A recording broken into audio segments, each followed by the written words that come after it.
that through 10 years, there's been times where I've become lazy in my relationship, times where she's become lazy. And I think that it's all about, see, the Lord said to the church of Ephesus, He said, I have somewhat against you. He said, you've left the place of your first love. And it's like when you first get saved, you're so excited that you want to tell the world about it. It's just like a relationship. When you first start dating that person, you want to tell everybody about that person. You can't stop talking about that person. You can't stop thinking about that person. That person consumes your every thought, all of your emotions, all of your time, even your resources. But once you're with that person for a while, it almost, if you're not careful, it becomes common.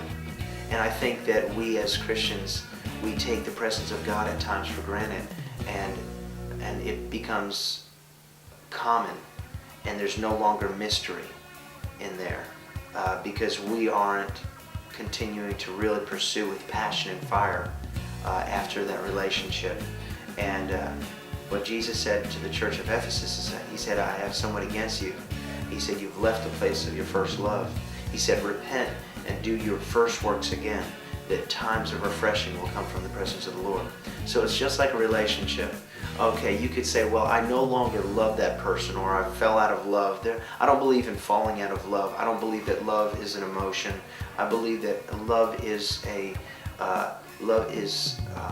commitment that endures forever. For me, it's about writing those love letters again, even when there's no emotion behind it, even when you don't feel like doing it. And some people might call that hypocrisy. I call it faith. I call it just stepping out and believing by faith that if I do this act by faith, then my emotions will follow. And so when you step out in faith and you begin to do your first works again, it's like we become lazy. We stop writing those love letters. We stop sending those cards. We stop bringing home flowers. We stop telling that person every day how much we love them. And all of a sudden it's cold. Well, if you want more, if you want your relationship with God to be more passionate, start writing Him love letters again. Start dating Him once again. And that might sound weird, but start being passionate about Him once again. Take time for Him. Spend time with Him. And I guarantee the more time that you spend with Him, the more time you're going to want to spend with Him.